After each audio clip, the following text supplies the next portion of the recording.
Welcome to this week's edition of In the Clubhouse with EMD Baseball.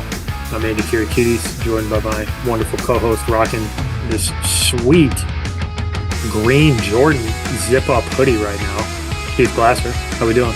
Great, how are you? My wife got this for me at the outlet. Sharp. Yeah, looks good. Goes good with your skin tone. Olive is a good look on you. It's comfortable, it's warm. It's got the Jordan over here. You know, just hanging hot. Just dudes being dudes. Dudes being dudes. Today's topic. We often find that the recruiting process can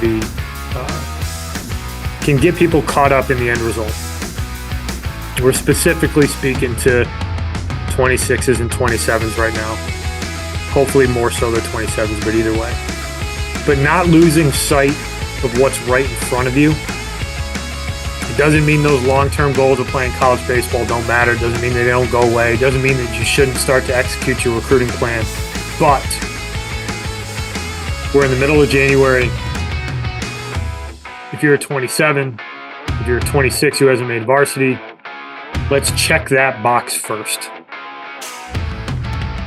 Give us your thoughts on that, Coach Glass. Sure. You know, I think the biggest thing that you need to understand going into the recruiting process is, we've talked about this quite frequently, like you need to be recruited before you need to be recruitable before you're recruited, right? So, you know, I think that one of the biggest things, am I frozen? Perhaps. Okay. Can still hear you loud and clear, though. Okay, so I don't care. I'm going to keep going. For those of you who watch on YouTube, I'm sorry. You need to be recruited before you're recruited. That said, you know, you want to take your goals and fashion them to what it is you ultimately want out of this recruitment process. Making the varsity team as a sophomore or a junior is a very good starting step to being able to play college baseball. The flip side to that is, if you do make the JV team, and specifically as a sophomore, like, that's okay. And one of the things that I think people get lost in this is you still need to play baseball in order to get better at baseball and continue to be on your path to be recruitable so you can be recruited. That might mean playing JV for a year and getting as many at-bats as you possibly can in order to continue to develop, versus maybe being a backup or the 18th guy on the roster who doesn't play a lot, just to say you were on the team. So there's positives and negatives to both. I think your ultimate goal should be that you want to make the varsity team and be one of the better players. But if that is going to look like you're never going to play, that's not going to help you in the process either, because you're going to spend 2 or 3 months not playing the game of baseball when you could be doing it on the JV team. So, I think your goal ultimately should be that you make the varsity team, but understand that if there is a minor setback in there, it's okay. It doesn't mean that you're not recruitable. Take that time to develop, get better, get bigger, get stronger, get faster, get better at playing baseball, and then roll into the summer, and you'll be in a far better spot than you might have been had you not played at all. Agree 100%. And it's one of those boxes that you definitely you need to be a good player first. And kind of a bar for high school players is to make the varsity team. And that goes to you need to be recruitable before you get recruited conversation. And, it's not the end all be all if you're a sophomore and you don't make varsity. There's plenty of kids who are going to be in that situation this spring who are going to play college baseball, period. But work towards that short-term goal as a part of your long-term goal. And, we just got off a podcast that we'll release here soon. And that's one of the things that we talked about, is that a lot of times kids can get too fixated on the long-term goal, but they forget that there's steps that they have to take to get there. And this is one of those steps.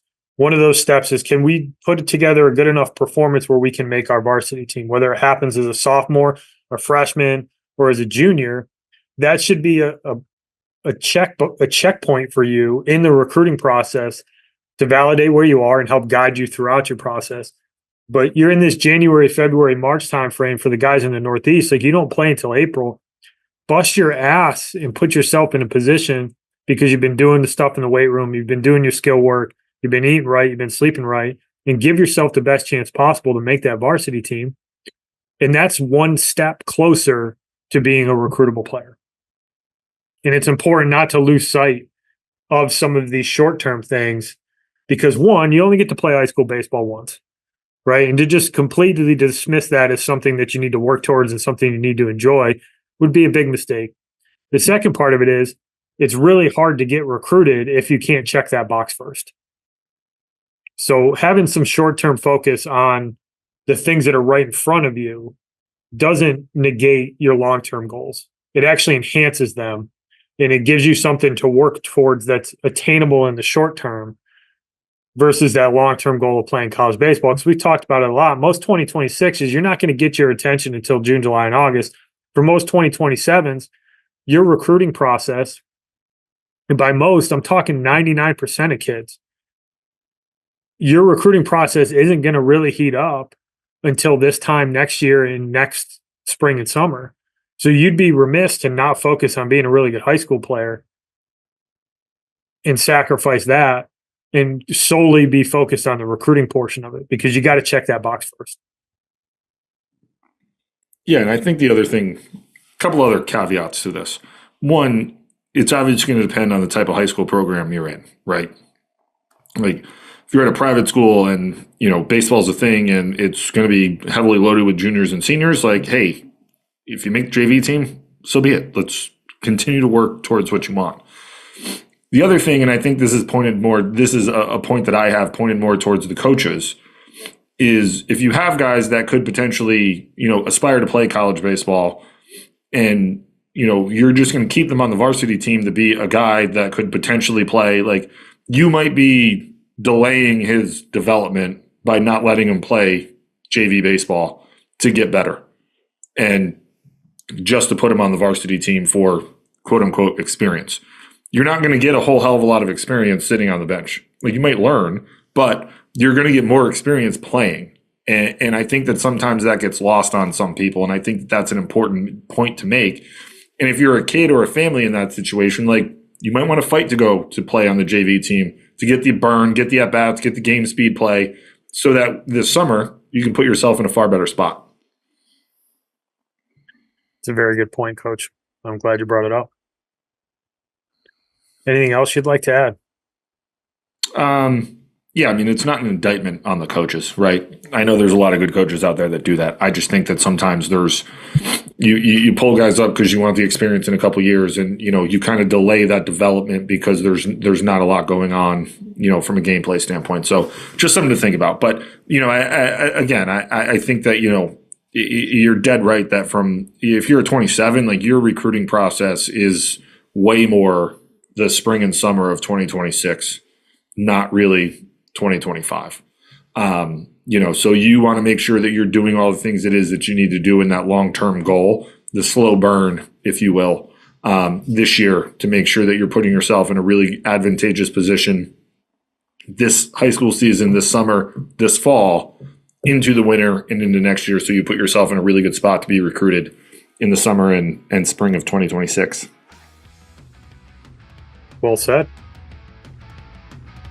All right. I think that closes out the topic for this evening. Thank you for listening, everybody. Tune in next week. We'll talk more baseball, more recruiting. Thanks, everybody.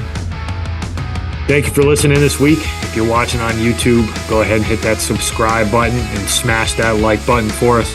Check us out on Apple Podcasts, Google Podcasts, as well as Spotify. You can follow us on Twitter and Instagram at EMD Baseball. If you want to find out what me and Keith do to help families and players navigate the recruiting process, go ahead and check us out on emdbaseball.com. Take a few minutes to check out our new online academy. I promise you'll get some good information out of that. Thanks again for listening. Check in with you next week.